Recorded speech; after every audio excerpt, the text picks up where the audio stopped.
Welcome everyone to today's webinar on common IT scams to avoid. I'm Andrew Jensen, as I mentioned, and I'm thrilled to be joined by our expert panelists. We have Sharon Asmus, the Chief Information Officer at GCFA. We have Kyle Brown, our Service Desk Analyst and Security Awareness Training Administrator. And we're joined with Rob Jett, our Technology Services Manager. So each of our panelists brings a wealth of knowledge and experience in cybersecurity.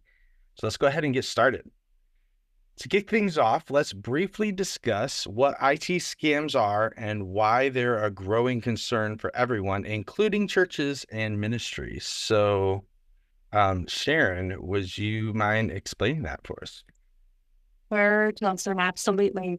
So IT scams are fraudulent activities that use technology to exploit individuals or organizations, primarily to steal their money or their information. So these scams can lead to significant financial losses in addition to data breaches. So with our increasing reliance on digital technologies, it's really an area where everyone needs to focus. Absolutely. It's really crucial. And so now that we've gone over kind of scams, what they are at a high level, let's dive into some specific types of scams. So one of the most common scams that we face today are phishing scams. So Kyle, can you explain a little bit about what phishing scams are and how they work? Sure, Jensen. Phishing scams involve sending deceptive emails or messages that appear to be from legitimate sources. The goal is to trick recipients into providing sensitive information such as passwords or credit card numbers. These scams often use urgent language to create sense of panic. Thanks, Kyle. And let's make sure everyone knows what to be watching out for in their inbox. So Rob, what are some of the red flags to look out for in phishing emails? Yes, some of the common red flags include generic messages, generic greetings, spelling, grammatical errors. You know, the hackers, they're not the best spellers, right? Suspicious links, anything that if it doesn't feel right to you, then it's probably not right. Okay. So always be suspicious of the links and, any kind of request for personal information. Always verify the sender's email address and avoid clicking on links from unknown sources. I know for me, I have to make sure I slow down a bit when I'm trying to rush through my inbox because it's really easy to get into trouble with just the click of a link. So that's kind of the danger there. So let's move on. We're going to talk a little bit about ransomware. Sharon, could you explain what ransomware is and how it impacts our individuals and our churches and ministries? Sure, Jensen. Just want to back up and say one thing about phishing. I don't know if this happens to you, but always when I'm on my mobile device, you can't see the email address of who is sending the email, and you have to actually click so you can see the actual email address. Oh, and that's really where it looks like it might be coming from Andrew Jensen, but it's really not. So be especially careful when you're on your mobile devices. Those phishing scams look a little bit more real in my environment. So let's talk about ransomware. So ransomware is a type of malware that encrypts files. And when I say encryption, that just means that they make the files inaccessible or locked until you pay a ransom. So there's three parts to ransomware. First is the infection, and that's where the ransomware spreads, typically through a phishing email. You click a link or open an attachment that's not what you think it is. Maybe you're on a malicious website or you downloaded some malicious software. So that's step one, the infection. And then the second part of ransomware is encryption. So once that ransomware is on your system, it starts to encrypt the files, unlocks the files, making them inaccessible. And then the third step is the ransom demand itself. And that's where the attackers demand a ransom. And typically, they request cryptocurrency as their form of payment in exchange for a key that will unlock your files. So, as you may know, maybe you've heard of stories, maybe you've been impacted in the past, it can be devastating, especially for our organizations who rely more and more on data systems. So what you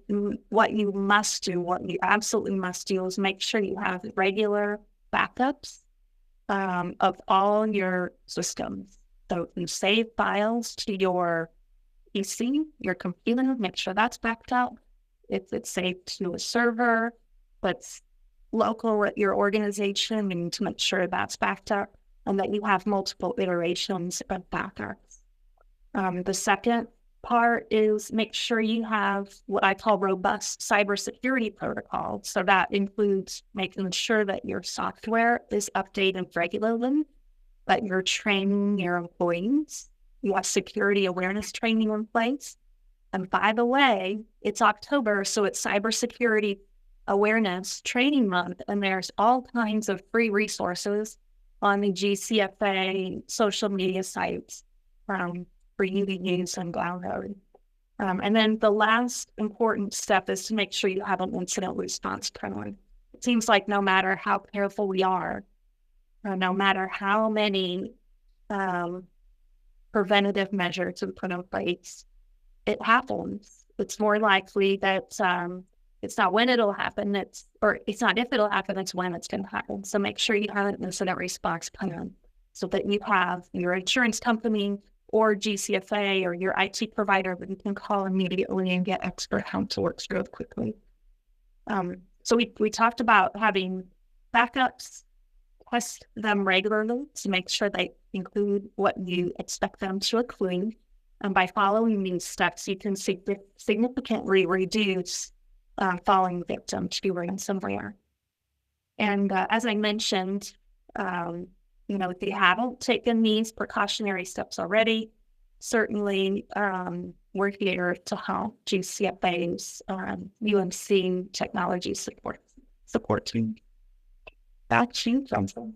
Yeah, that's great information. And, I think a lot of people don't necessarily think about the age of their backups, like the frequency of their backups. So you want to make sure based on your application that you or your ministry, if you find yourself in a ransomware situation, that you aren't going so far back in time with your backup and losing important information and work that's happened since that last backup. So, Okay, point.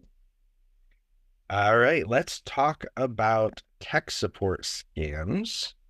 And so, Kyle, you're a service desk analyst. What are some tech support scams and how do they typically unfold?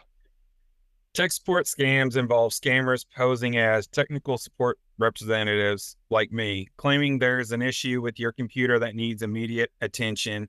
They often use scare tactics to convince victims to grant remote access or pay unnecessary services. So kind of like if you click on a link, see this a good amount of times, people will click on a link, think they're going to Amazon, and then all of a sudden their computer's locked up, saying Microsoft has noticed a virus, please call this so-and-so number. I've got a couple of people that have, but then they noticed, this doesn't seem right, and they'll hurry up and shut off their computer and everything. What we usually tell people, if you automatically see that, don't believe in that number, don't do anything, just call your IT support directly and just verify with them and let them know what's going on. It's actually pretty amazing how convincing some of these scams can be. Oh, yeah. Especially when they start talking about you losing or exposing your sensitive information that's on your computer. Like that sense of urgency is crippling at times. So, Rob, how can individuals spot and recognize and avoid these tech support scams? So you want to watch out for unsolicited pop-up messages that pop up on your computer. and phone calls, like what Kyle mentioned, claiming to be from tech support. You want to always verify the legitimacy, if possible. You have to verify legitimacy of the contact through official channels. So, and you don't want to provide remote access to your computer unless you're certain of the person's identity. One last thing is, if they ask you for your password, it's suspicious, right? Because they should already have the ability to reset your password and do that kind of thing. So don't ever give your password to somebody over the phone, ever. That is a red flag for me. Yeah. And I know it can be hard to slow down at a busy work day or just when you're in the middle of a task, but making sure you really know who you're talking to before you give them sensitive information or access to your computer is critical. I think one thing I'd like to add to that, Jensen, is maybe you've heard of this, maybe you haven't, but there's a very big company brand in Las Vegas, MGM. They had a multi-million-dollar breach, and it was caused because of those exact type of threats. So you think of a company like MGM who has millions of dollars devoted to security, and someone just tricked. They just used the phone call or this trick to convince someone to give up their credentials. And so what I like to say is the best defense is you. Just being suspicious and making sure that it is what it is supposed to be is the best thing we can do, the first line of defense from a security perspective. Yeah, and that feeds right into our next type of scam, our business email compromise. Where if they can get into access of one person's email in the organization, how that can compound. So Rob, can you explain a little bit about what business email compromise is and why it's a significant threat?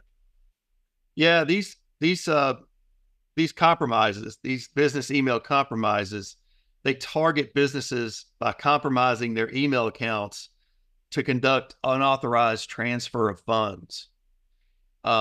These scams are highly sophisticated and often involve impersonating high-level executives and trick employees into making payments.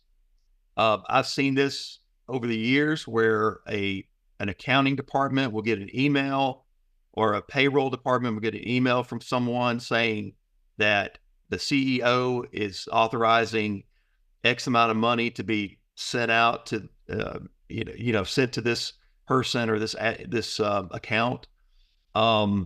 It's something that I've definitely been involved with and seen it happen. It is something that you have to look out for. Again, it goes back to the stuff we just talked about. Confirm legitimacy. If it doesn't sound right, it's probably not. For us, it was like, when's the last time the CEO actually confirmed an account, a transfer of money? It just doesn't sound right. And they can get all these people's information from other sources like LinkedIn and other places on the web. And it can make it sound exactly legitimate, but if it doesn't sound right, it's not right. So think about it. Yeah. And this one sounds extra tricky and really important to ministries, because as we look at, sometimes ministries shuffle money around, like they'll give to a cause or something. And so, again, really making sure you know who you're talking to and who you're sending money to, because there's a lot of first UMCs out there with email addresses. And so maybe pick up the phone, make that extra phone call to make sure that that person on the other end is who they say they are. So, Sharon, what are some measures that churches and ministries can take to prevent these business email compromise scams? So, number one, to protect your email account from getting hacked, make sure you have multi-factor authentication in place. So that just means that not only you have a password to get into your email, but there's some second form of authorization. So a lot of times you'll receive a text message where you have to put in a code, or you'll use an authentication application. And that's what the multi-factor authentication means. Any application that you use, make sure it has multi-factor authentication. Even now, we are still seeing accounts with multi-factor authentication getting hacked. So it's so hard to stay one step ahead of those hackers. And so the other lines of protection are exactly what Rob mentioned and what we've mentioned previously. Make sure you have regular security awareness training, so all your staff is vigilant and looking at email and communication with criticality. And then specifically for financial transactions, so like for wire transfers or any purchases over a certain amount, maybe a lot of us have heard about the gift card scam.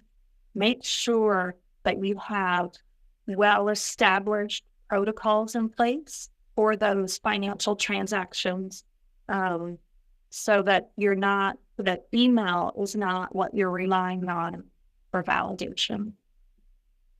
So, just literally be cautious with emails. Avoid opening email attachments, clicking on links from unknown or suspicious sources.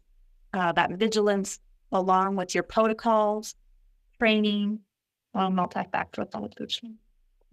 I'm gonna take us down a side conversation here really quick. Rob, earlier you mentioned when we were talking about IT like help desk scams, they shouldn't be asking you for your password, right? They should have means to reset that if necessary. This kind of goes into this second factor authentication. If you're with someone, let's say there's a scammer and they get you to try to reset your password, they might ask you, right, for that code that's on your second factor authentication. So what would you all say? Is it a best practice to not share that then with anyone external, or? No, ever. No one should know it except for you. That's my vote. What do you think, Rob? Exactly. I mean, and I've had some situations recently, like with AT&T, and they're like, "Hey, we're going to send you a password to your phone to verify that it's you." And I'm grateful that they're doing that. That's so important, because just because you call AT&T or call somewhere and give them your information, to try to get into your account, they're going to send you back a 4-digit code so you can verify, and they won't even, and they're, for example, their staff can't even get into some parts of your account without that 4-digit authentication code.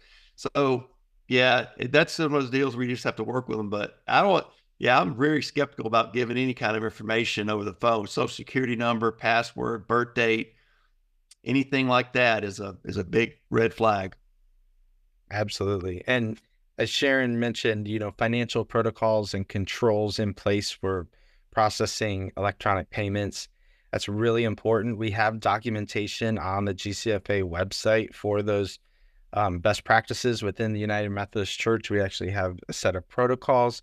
So that's all available on our website. And if you need that information, you'll also be able to reply to the email that you receive after this webinar. And we're happy to make sure that you have all of that information. We are all about protecting our ministries. So, all right, lastly, let's discuss fake invoices and social engineering.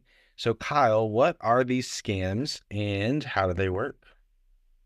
Fake invoice scams involve sending fraudulent invoices to businesses, hoping they will be paid without verification. Social engineering exploits human psychology to gain access to confidential information, often through manipulation and deceit.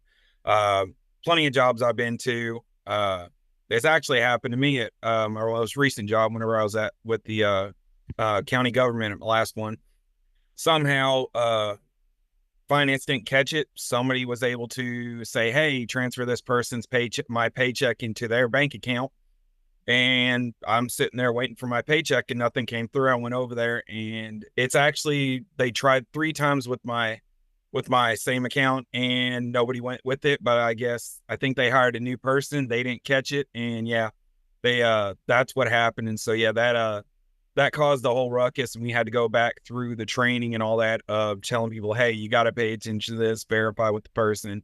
It's the same thing you see whenever with us, with our training and all that kind of stuff, with our phishing emails will send out that kind of information to make sure people are diligent, they're paying attention to what the email address is from and things like that. Yeah. Well, Rob, what are some best practices to avoid falling victim to these types of scams? Yeah, again, it's about staying vigilant, and it's about verifying. You want to set up a verification process for all invoices, cross-check with your records. And then for social engineering stuff, always verify the identity of the person requesting sensitive information, just like what we've just been talking about, and never share passwords or confidential data without proper authentication. So important. Absolutely. All right, we have hit the Q&A portion, and I have seen some questions coming in. So here we go. Ransomware question. Would the infection of ransomware affect files on a network attached storage drive on the church network that's used for the backups? Hey, the answer to that is yes. Anything that's attached to a network is fair game for the hackers. If it's attached, they'll probably be able to get to it. So that's a great point. I'm glad you asked that question, because when we say backup, we mean an offsite backup or a backup that's in a different location than your network. Rob? Yeah, you'd like to add to that? I've actually seen this happen, where the ransomware got in to the organization through some email links. The person got in and they started encrypting all of the files on our network storage. We got lucky, and we were able to stop it before it continued. We caught it right at the beginning, because somebody couldn't access one of the servers. They called in about not being able to get into something. And so we had some really good engineers that found it and spotted it, and they cut it off. And so our recovery process for that was just taking the backup file and recopying the files back over the encryption part of it that they had encrypted. So, it ended up, we probably lost about 3 to 4 hours of our employees' work for that day because of this. So in this case, we got lucky. All right. Let's take a look at this next question. Is somehow a scammer obtained a copy of our membership directory and sent texts from our pastor asking for gift cards. Happily, only one of our members answered, but we now publish scam warnings on our website, newsletters, and bulletins. I guess that's more of a comment than a question, but I will say this is why it is absolutely critical for churches and ministries that have membership and contact information. Some churches, even now in the electronic giving era, have financial information, and it is your responsibility when you have that information to protect it. And it's tricky, and it gets trickier every day, but it's imperative to do that. Sharon, we had discussed using, if you accept electronic payments, do you use a third party, and that way the church isn't the one holding all of that? Do you have some insight? Let's just talk about that for a moment. Let's talk about electronic giving and kind of keeping those records, and what do you think some best practices for that are? That's a great question. So that falls into industry standards that's managed by the credit card companies themselves. PCI is the acronym payment card industry. And so they have a website You can Google PCI, Data Security Standard, DSS, PCI DSS, lots of acronyms in the technology world.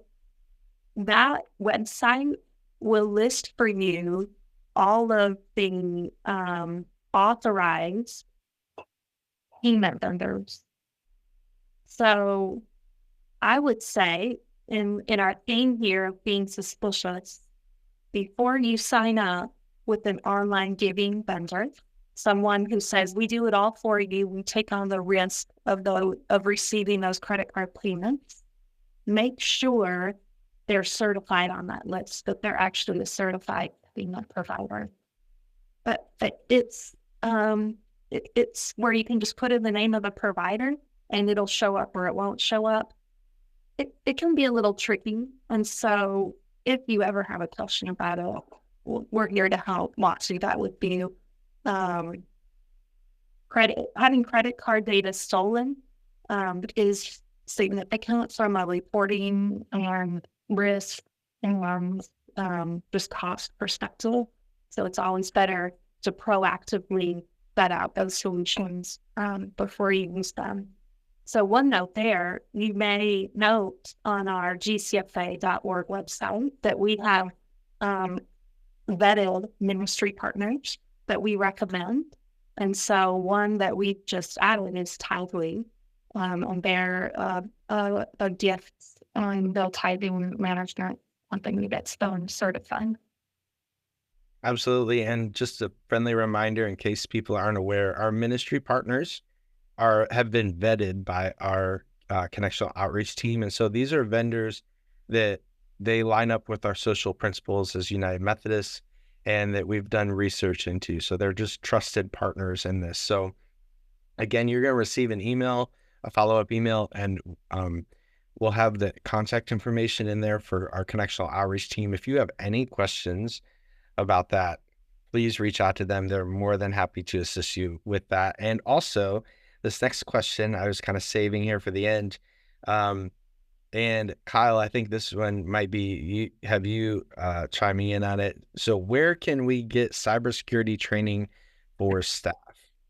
I saw that and I was waiting for you to get to that one. I figured you would.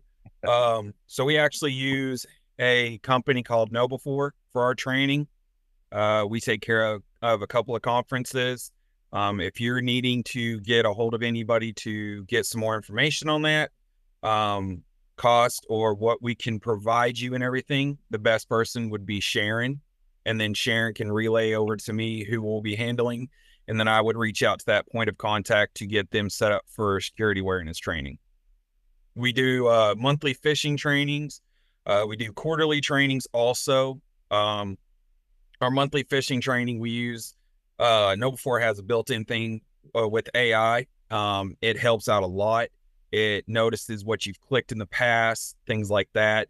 It does get very tricky, which we want it to, so it makes sure everybody pays attention to it, is paying attention closely to it. I actually got one. It said it was from HR. I was reading it. It looked very convincing. I'm the one who's over this. I looked at it, and what I always tell everybody do, hover over the name where the email is from. Look at that. That can automatically usually be your deciding factor of, hey, this is a phishing email. Automatically new, report it. It says, congratulations, you passed your phishing. So if you need any information, Sharon definitely will be the best one. And then she will have me reach out to whoever the point of contact will be, and I'll be glad to get you set up. Yeah. There's a funny story. So when Rob joined the organization, he hadn't been for 2 weeks. Kyle sent him a phishing test that was like, it looked like it was an email from HR. And as a new employee, you expect to get emails from HR to enroll in benefits and everything. And Rob clicked it. Hopefully you don't mind, Rob, that I'm telling the whole world that you clicked the link. But it just goes to Kyle's point, right? That even when you receive an email, you think that it's legitimate. This one was so tricky. Kyle worked so hard to trick Rob. You have to admire his diligence. It looked like a valid GCFA.org email address, but HR does not use HR@GCFA.org. So you know, these phishing scams are getting so tricky. You got to be on your best game. Yeah, you almost got me 2 days ago. And I think because of the AI one, right? So it keeps track of what language you're using and what's going on in Yep. your world. So it targets that. And so I got one that said that I had failed a cybersecurity test and that I was going to have to take the course again and to click here to take the course again. And it almost got me, but the email address was like, you know, cybersecurity at gcfa.org, and I thought that doesn't look right. And so when I submitted it, sure enough, I got the congratulations. But I've also submitted a couple that I've been told after the fact, no, those were legitimate emails. But it's better to be on your toes than to So the nice part is I can say this. We've had at least we had another conference sign up with us for me to set them up with security awareness. The first month I sent out the phishing emails. It was pretty rough. It was very eye-opening because they had been doing every quarterly, so everybody doesn't really pay attention that much. After that first month, the last 6, I think it's back. It went from being a lot, now that it's down to probably a few here and there. So it does help having it once a month and everything. Yeah. Yep. I view every email far more skeptically after this training was implemented. So that's very successful. So on your screen right now is a QR code. If you want to scan that, you can subscribe to our newsletter. Our newsletter frequently includes IT tips and articles. It also webinars about all kinds of things, including financials and legal issues and HR. So we want to make sure you have that. And also we want to offer you these resources. Again, this presentation is going to be sent to you. And so you'll be able to click on all these links. Sharon was great in sharing the PCI website in the chat. We had a question asking for that website. And we'll also make sure that that link's included in the follow-up email. So I don't see any more questions. So I want to thank our panelists for sharing your insights on our common IT scams to avoid. And remember, staying informed and vigilant is your best defense against these threats. So if you have any questions or need further assistance, please feel free to reach out to us and respond to that email that we're sending out, and we'll make sure that we get you taken care of. So, all right. Thank you, everybody. Thank you. Bye. Hi, everyone.